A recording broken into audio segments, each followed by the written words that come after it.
Em 1656, um jovem de 23 anos caminhava pelas ruas estreitas de Amsterdã, com um manuscrito debaixo do braço.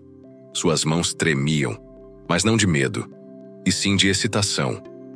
Ele sabia que o que estava escrito naqueles papéis iria abalar 3.000 anos de mentiras, controle e manipulação da humanidade. Ele parou em frente à sinagoga mais poderosa da Europa, respirou fundo e soube que, ao sair de lá, nada seria como antes. Na verdade, quando ele saísse, o mundo também jamais seria o mesmo. O nome dele era Baruch Spinoza, e o que ele estava prestes a revelar não era apenas uma descoberta filosófica, mas a chave que liberaria a mente humana da prisão onde ela estava aprisionada há milênios. Uma prisão construída por homens, mantida por homens e que só beneficiava os homens. Ele descobriu algo que a igreja, a sinagoga e todas as instituições religiosas do mundo faziam de tudo para que permanecesse enterrado. Algo tão perigoso que prefeririam matar o mensageiro do que permitir que a ideia se espalhasse. E você está prestes a descobrir o que ele revelou. Porque Spinoza não disse que Deus não existia. Ele provou algo muito pior. Ele provou que o Deus que você conhece é uma invenção política. Você já se perguntou por que todas as religiões do mundo têm uma estrutura tão parecida? Por que todas precisam de intermediários entre você e o divino? Por que todas exigem obediência absoluta de pessoas que afirmam falar em nome de Deus? Spinoza encontrou a resposta para isso.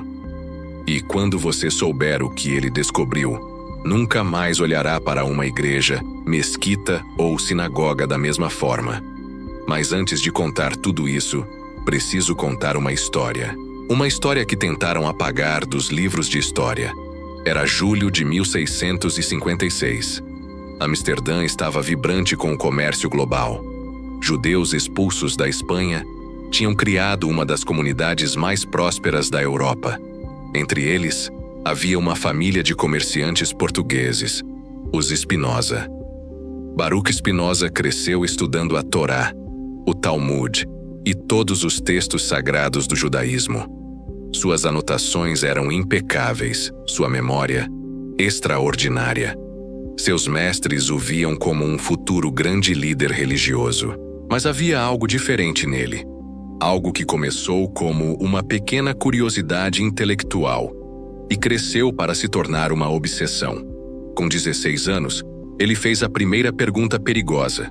Aos 18, começou a questionar seus mestres de forma desconfortável. Aos 20, ele questionava o que não deveria. E aos 22, ele encontrou a resposta para suas questões. Uma resposta que destruiria tudo. Se Deus é infinito, questionou Spinoza durante seus estudos noturnos, como ele pode ser separado da criação? Se Deus é perfeito, continuou com olhos brilhando de curiosidade. Por que ele precisaria de adoração? Se Deus é amoroso, insistiu. Por que ele criou o inferno? E então, a pergunta que mudou tudo.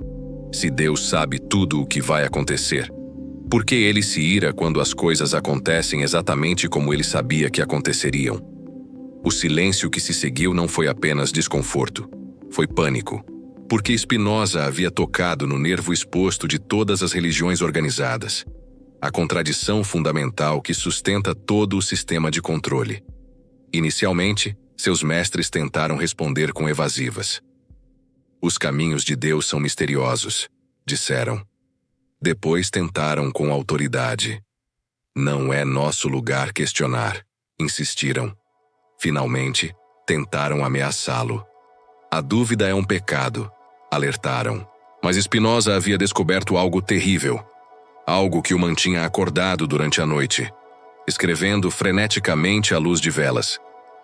Ele percebeu que o Deus descrito na Bíblia não só não faz sentido lógico, mas faz sentido político. Pense comigo por um momento. Se Deus é verdadeiramente infinito, onipresente e eterno, como a Bíblia afirma, ele não pode estar em um lugar específico. Ele tem que estar em todos os lugares. Se Deus é verdadeiramente perfeito, ele não pode desejar nada, porque desejo implica em falta, e perfeição não pode ter falta. Se Deus é eterno, ele não pode mudar de ideia, pois mudança implica em tempo, e a eternidade está além do tempo. Mas então, quem é esse Deus que se ira, se arrepende, faz acordos, pune e recompensa? Esse Deus que se comporta exatamente como um rei humano temperamental. Spinoza olhou para essas contradições e teve uma revelação que enviou seus mestres para o pânico. O Deus da Bíblia não é Deus. Ele é uma projeção humana do poder político. Imagine a cena. Era uma manhã quente de julho em Amsterdã. A sinagoga portuguesa estava cheia de homens de barbas e capas escuras, suas vozes ecoando em hebraico e judeu-espanhol pelas paredes de pedra. Spinoza entra pela porta principal. Cada passo ressoava como um martelo batendo no silêncio crescente. As conversas param, os olhares se voltam, o ar fica pesado. Ele caminha até o centro da sala, onde os rabinos mais respeitados da Europa estão sentados em cadeiras ornamentadas. Homens que controlavam não só as almas, mas os bolsos e as decisões políticas de milhares de judeus prósperos. O rabino Morta, líder da congregação, um homem cujas palavras podiam arruinar famílias inteiras com uma única frase, se inclina para a frente. Baruch, diz ele com uma voz que mistura autoridade e advertência. E esperamos que você tenha vindo aqui para recuar das ideias perigosas que tem espalhado pela nossa comunidade. Spinoza olha ao redor da sala. Ele vê rostos que conhecia desde a infância. Homens que o ensinaram a ler hebraico. Homens que o abençoaram em seu bar mitzvah. Homens que esperavam que ele se tornasse um deles. E então, com uma calma desconcertante, ele abre o manuscrito que trouxe consigo. Rabino Morta, começa ele com a voz firme como uma rocha. Eu não vim aqui para me retratar. Vim aqui para provar algo que vocês já sabem, mas têm medo de admitir. O silêncio na sala se torna quase sólido. Vocês não adoram Deus. Vocês adoram um ídolo feito por homens, criado por aqueles que querem controlar outros homens. O restante dessa parte segue com grande repercussão, quando Spinoza finalmente revela que Deus não é uma entidade transcendental, mas uma construção política que justifica o controle social. Spinoza não parou por aí. Ele não só revelou que o Deus descrito na Bíblia não era realmente divino, mas também demonstrou como essa criação de Deus tinha um propósito muito mais perigoso. Ele explicou que a verdadeira função desse Deus era manter as pessoas subjugadas, mantendo-as em um ciclo de dependência e sofrimento, o que beneficiava aqueles que estavam no poder. E o mais brilhante de tudo era o sistema ser autoalimentado. Quanto mais as pessoas sofriam, mais elas buscavam consolo espiritual. E quanto mais consolo buscavam, mais dependentes se tornavam daqueles que forneciam esse consolo. E quanto mais dependentes se tornavam, mais poder davam a esses provedores. E esse ciclo continuava, gerando cada vez mais poder para quem estava no controle. Esse ciclo de sofrimento e consolo não era por acaso. Era parte de um esquema de engenharia social que funcionava perfeitamente. Spinoza entendeu que estava diante do mais antigo e eficiente sistema de controle social já inventado. Ele pensou como um arquiteto do poder. Como dominar milhões de pessoas sem usar exércitos. Como fazer com que trabalhassem para você de forma voluntária. Como convencer as pessoas a defender um sistema que, na verdade, as prejudica. A resposta era simples. Crie um Deus invisível, com características específicas que ninguém pode questionar. Um Deus que está sempre observando, mas nunca pode ser visto. Um Deus que constantemente julga, mas cujos critérios de julgamento só podem ser interpretados por você. Um Deus que ama condicionalmente, amando apenas aqueles que obedecem às suas regras, que você estabelece. Um Deus que pune severamente, e por acaso, é você quem aplica essas punições em seu nome. Um Deus que recompensa generosamente. E adivinhe, você controla como essas recompensas são distribuídas. Essa fórmula, que Spinoza descobriu, não era apenas filosófica. Era uma estratégia de controle social profundamente eficaz, que vinha sendo aplicada por milênios. A grande sacada de Spinoza Foi que ele desmascarou esse sistema e revelou que o Deus que as religiões pregavam tinha mais a ver com um ditador humano do que com um ser divino infinito. Esse Deus tinha ego, ficava com ciúmes, mudava de ideia, fazia acordos políticos e agia exatamente como um rei temperamental que queria ser adorado, mas não por amor, e sim por poder. Agora imagine a cena. Era uma manhã quente de julho em Amsterdã. A sinagoga portuguesa estava cheia de homens de barbas e mantos escuros, suas vozes ressoando pelas paredes de pedra em hebraico e judeu-espanhol. Spinoza entrou pela porta principal. Cada passo parecia ecoar como um golpe de martelo no silêncio crescente da sala. As conversas pararam. Olhares se voltaram para ele. O ar ficou pesado. Ele caminhou até o centro da sala, onde estavam os rabinos mais respeitados da Europa. O rabino Morta, líder da congregação, um homem que podia arruinar vidas com uma simples palavra, se inclinou para a frente e disse: Baruch, esperamos que tenha vindo aqui para retratar as ideias perigosas que tem espalhado pela nossa comunidade.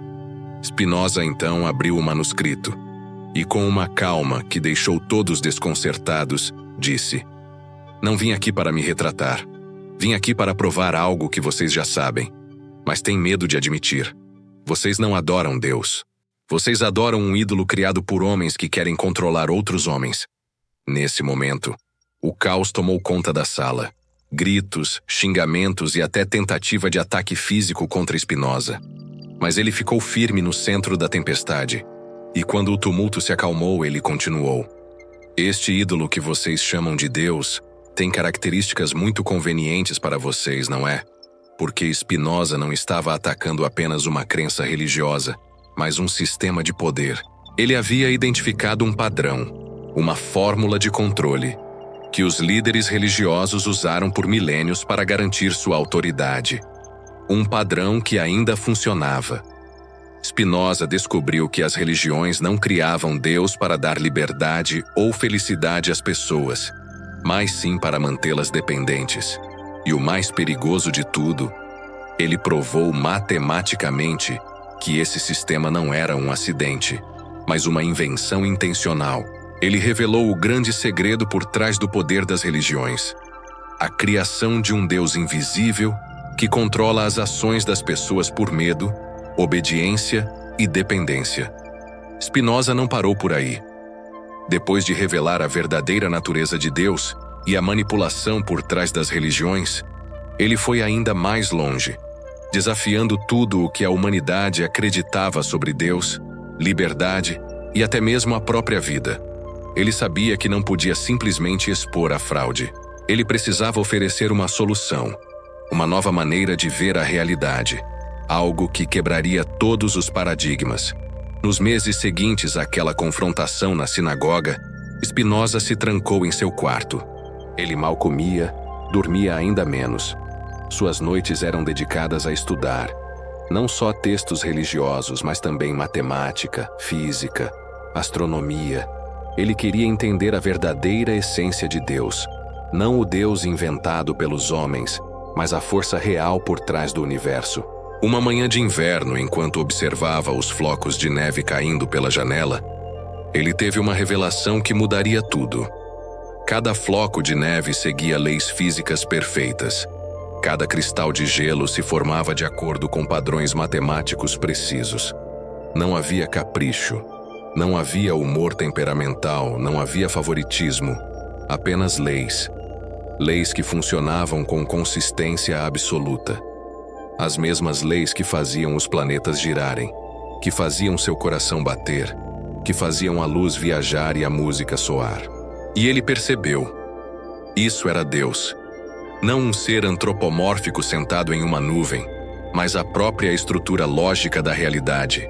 A força que fez o universo surgir do nada. A inteligência que organizou átomos em moléculas, moléculas em células, e células em organismos conscientes capazes de refletir sobre a própria existência.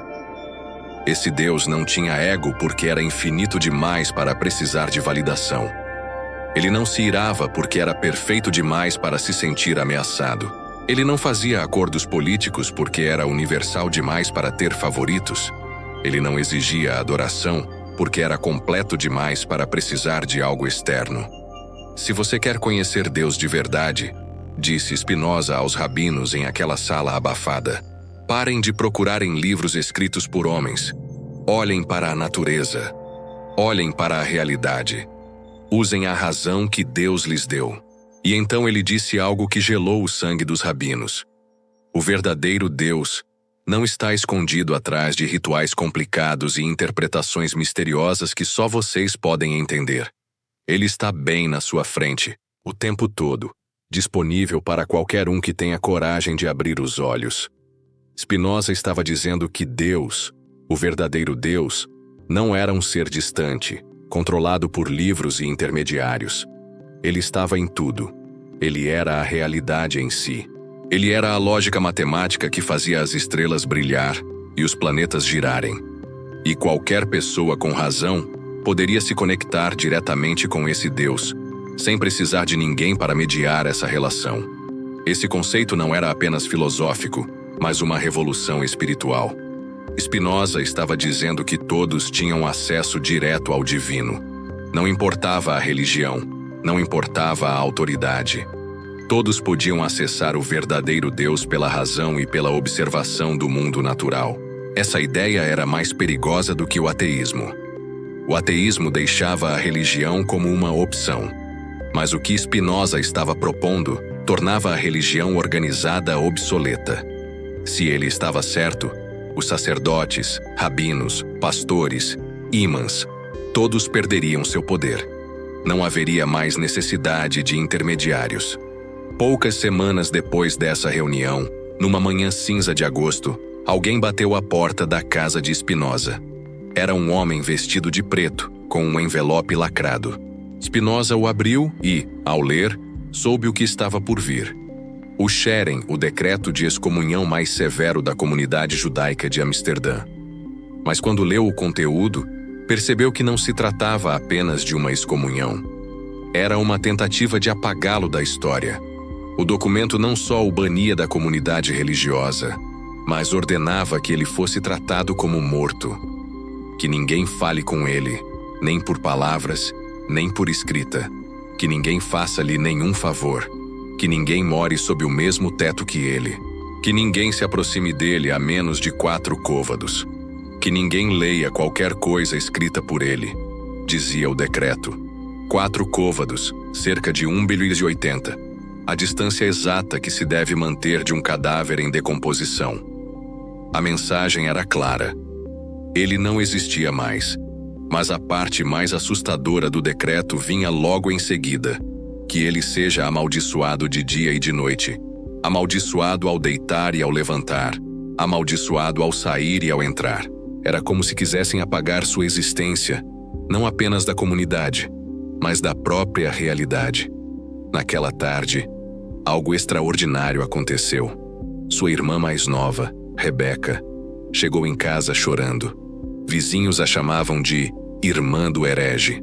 Sua mãe, uma mulher profundamente religiosa, olhou para ele com lágrimas nos olhos e sussurrou: "Por que você fez isso conosco?" E seu pai, um respeitado comerciante que dependia da comunidade judaica, disse: "Você tem até o pôr do sol para sair dessa casa." Aos 23 anos, Spinoza perdeu não apenas sua religião, mas sua família, seus amigos, sua comunidade e seu sustento.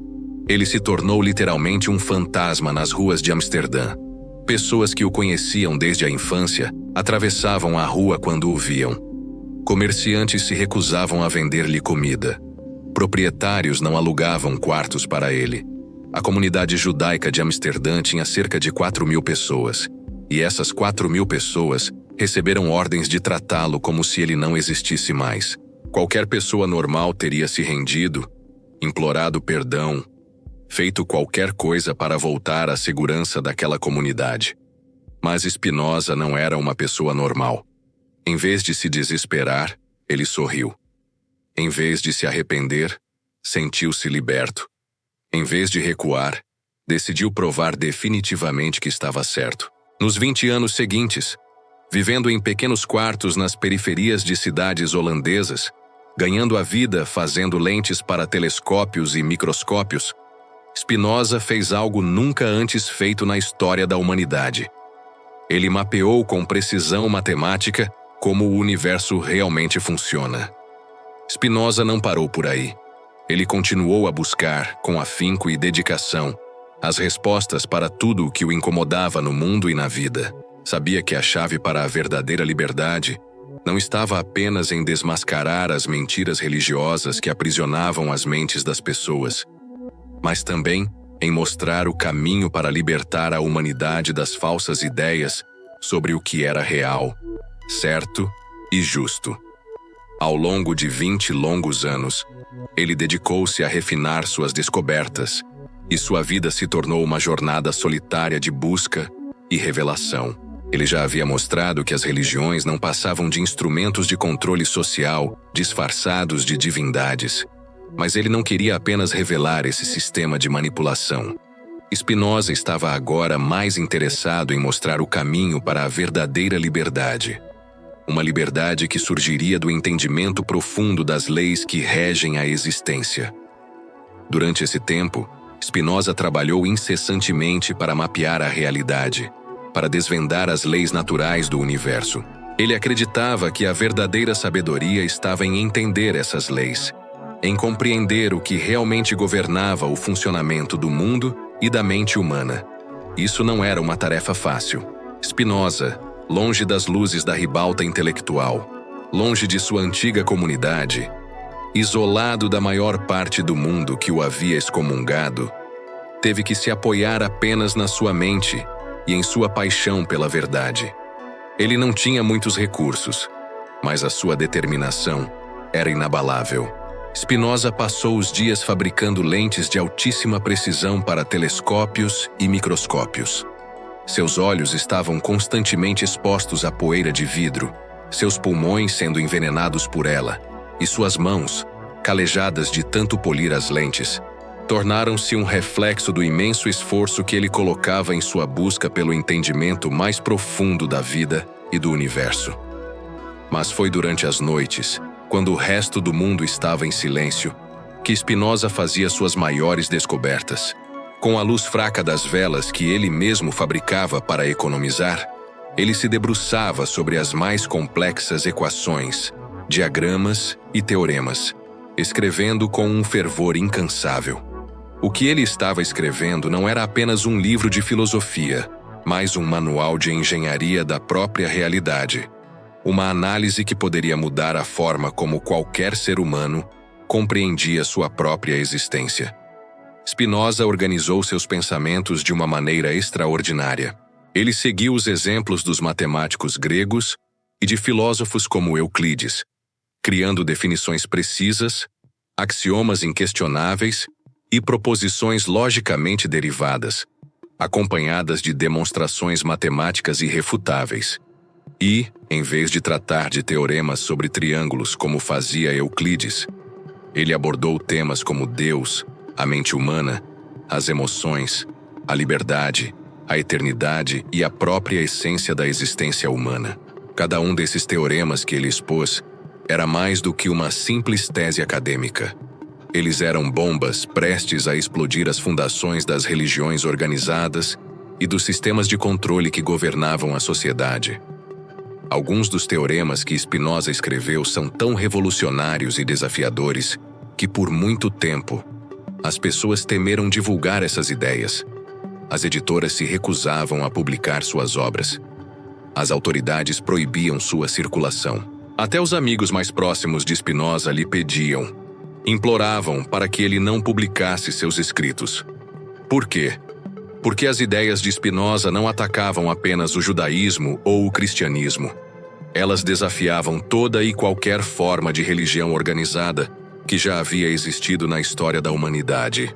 Spinoza mostrou que todas as religiões seguiam a mesma fórmula, o mesmo truque básico: a criação de um Deus invisível, único, que só podia ser interpretado por poucos escolhidos, e que usava esse poder para controlar a população por medo e obediência.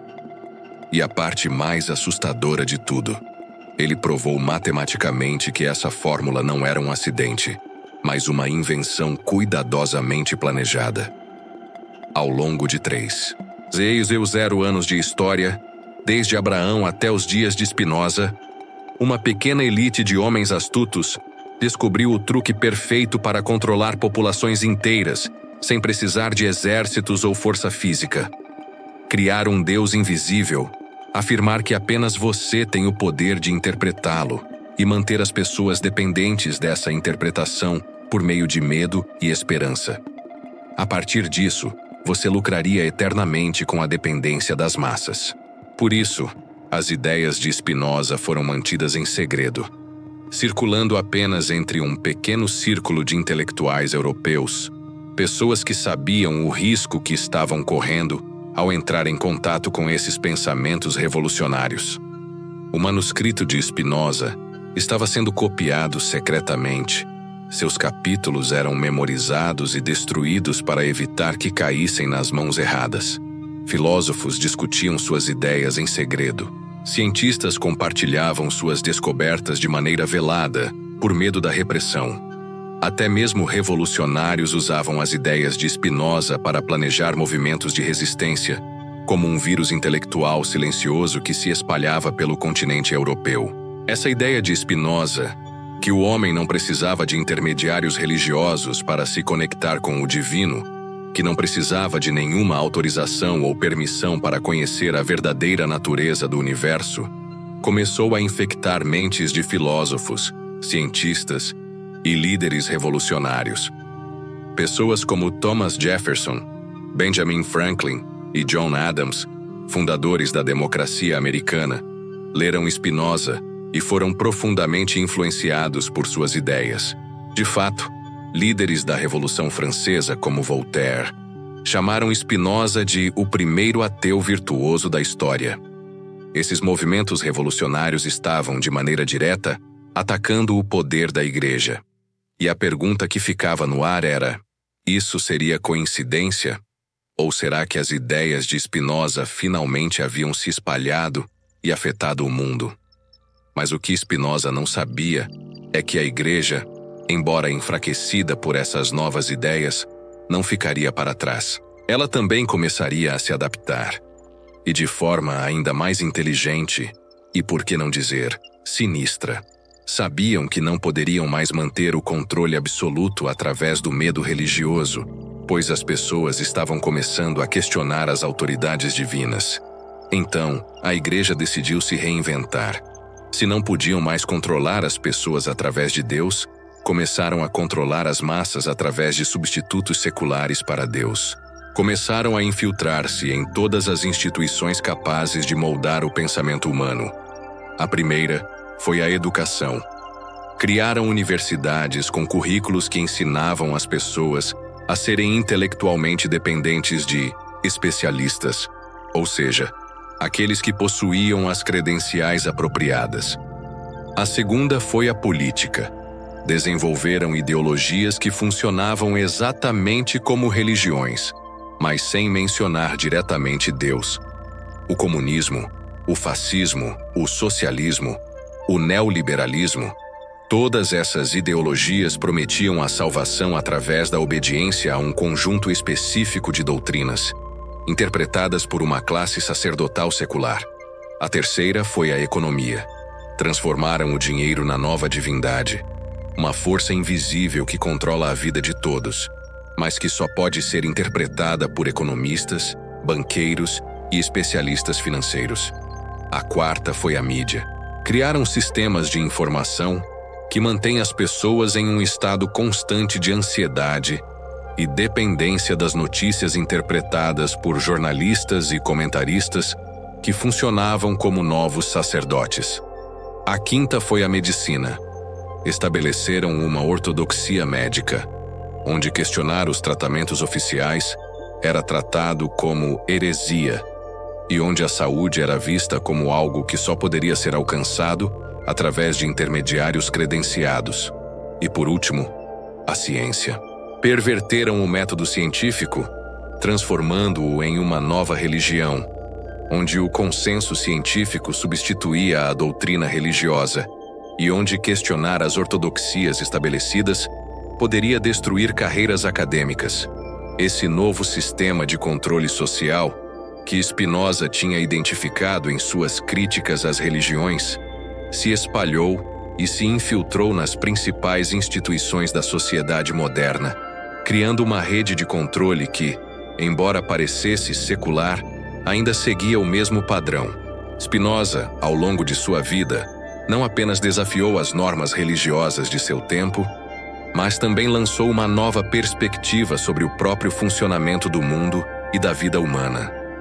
Ele não estava apenas expondo os erros e as fraudes de todas as religiões organizadas.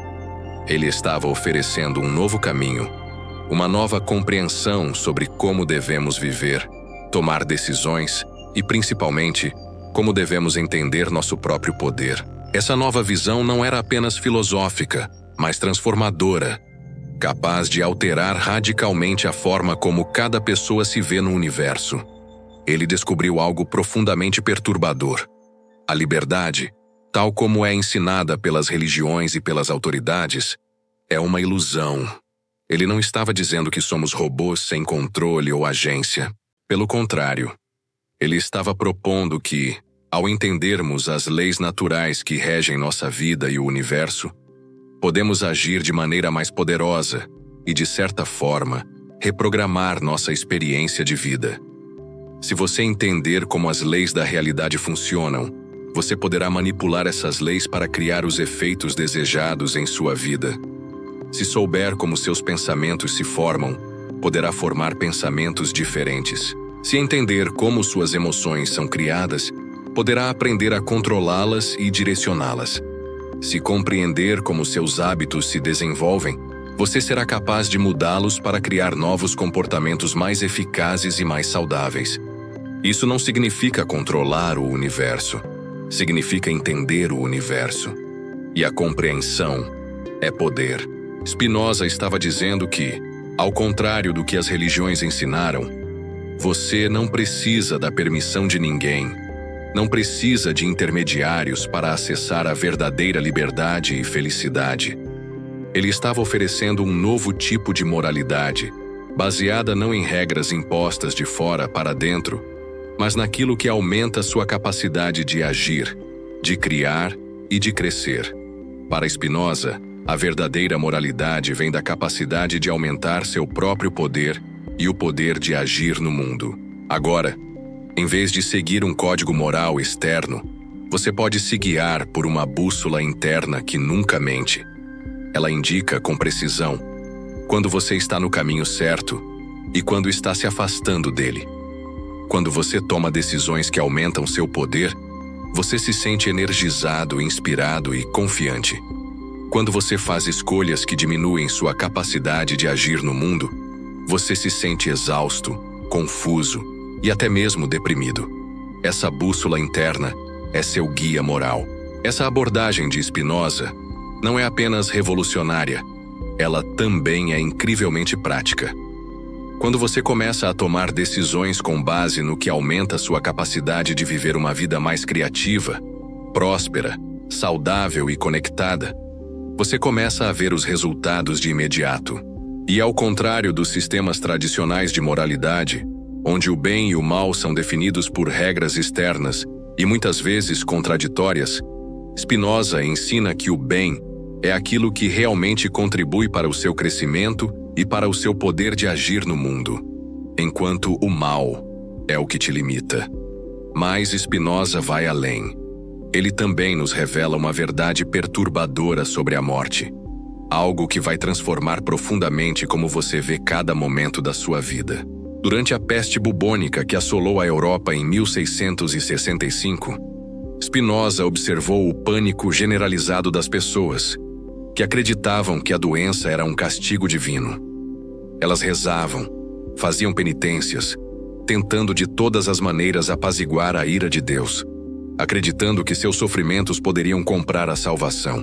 Mas, enquanto o resto da população se entregava ao medo e à superstição, Spinoza estava fazendo uma descoberta que tornaria todas essas orações e temores desnecessários. Ele percebeu que não há acidentes no universo. Cada evento, cada ocorrência, cada movimento de cada partícula de matéria, cada pensamento que se forma em sua mente neste exato momento, é o resultado de uma cadeia infinitamente complexa de causas que se estendem até o primeiro momento da criação. Isso significa que, se Spinoza estava certo, tudo o que você acredita sobre culpa, mérito, punição e livre-arbítrio não passa de uma ilusão elaborada, mas, ao mesmo tempo, isso abre uma possibilidade ainda mais poderosa.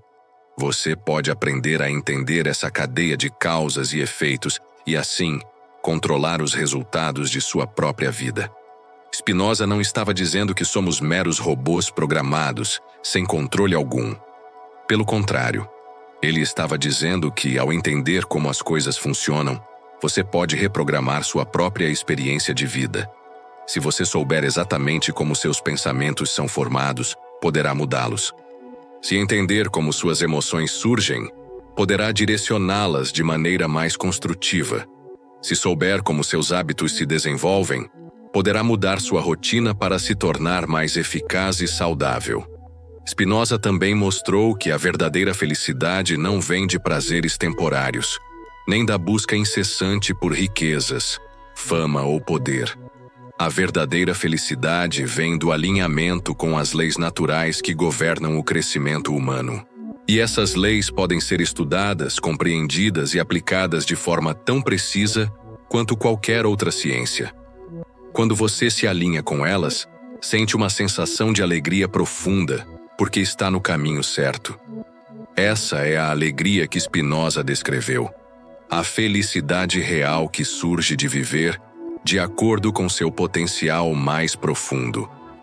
Mas há algo ainda mais fascinante na visão de Spinoza sobre a morte. Ele percebeu que o medo da morte é a raiz de quase todo o sofrimento humano. O medo de não ter tempo suficiente, de não ser lembrado, de não ter significado, de que tudo será em vão no final. E os líderes religiosos souberam explorar esse medo ao longo dos séculos, criando histórias elaboradas sobre o que acontece depois da morte. Céu, inferno, reencarnação, purgatório. Essas histórias foram criadas para manter as pessoas em um estado constante de medo, dependendo das interpretações de líderes religiosos para alcançar a salvação. Spinoza desafiou essas crenças. Ele nos ensinou que a morte, como a entendemos, não existe. Você não é seu corpo, seus pensamentos ou suas emoções.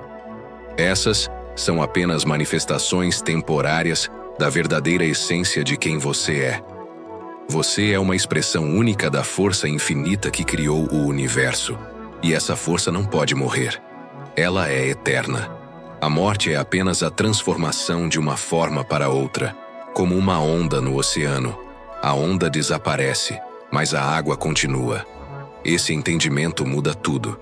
Ao parar de se identificar com o corpo e as emoções temporárias e começar a se identificar com o eterno, você começa a viver a vida com uma sensação de imortalidade.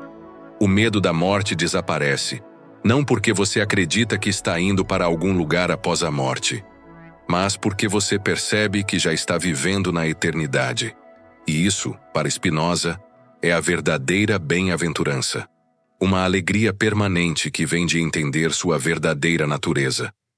Mas a história de Spinoza não termina aí. O mais incrível é que tudo o que ele descobriu em 1670 agora está sendo confirmado pela ciência moderna.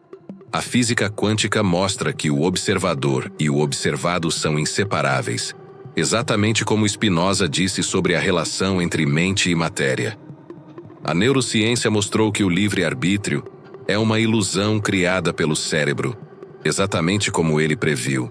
A psicologia positiva descobriu que o bem-estar não vem de prazeres temporários, mas do crescimento pessoal sustentável, o que Spinoza chamou de alegria. A biologia evolutiva mostrou que a cooperação, e não a competição, é a principal força por trás do desenvolvimento humano. Exatamente como Spinoza disse sobre a ética natural. E tudo isso é possível porque Spinoza não estava inventando teorias. Ele estava descobrindo leis naturais. Leis que sempre existiram e sempre funcionaram. Leis que ainda funcionam hoje. E o mais poderoso de tudo é que essas leis podem ser aplicadas para transformar qualquer área de sua vida. Relacionamentos, carreira, saúde, criatividade, propósito, conquistas. Tudo funciona de acordo com os mesmos princípios que Spinoza mapeou. Quando você entende essas leis, quando realmente as compreende, sua vida muda de uma maneira que parece quase milagrosa. Não porque você está usando magia, mas porque finalmente está cooperando com a realidade, em vez de lutar contra ela. Você para de gastar energia tentando controlar o que não pode controlar e começa a focar no que realmente pode influenciar. Você para de buscar validação externa e começa a gerar sua própria validação interna. Você para de depender da sorte e começa a criar suas próprias oportunidades. Você para de temer o futuro e começa a construir o futuro. Você para de se sentir uma vítima das circunstâncias e começa a se ver como o autor da sua própria história. E quando isso acontece, você acorda para uma realidade que sempre esteve ao seu redor, mas que nunca percebeu. Você percebe que sempre foi mais poderoso do que imaginava. Não poderoso no sentido de dominar os outros, mas poderoso no sentido de dominar a si mesmo. E isso, segundo Spinoza, é a verdadeira liberdade.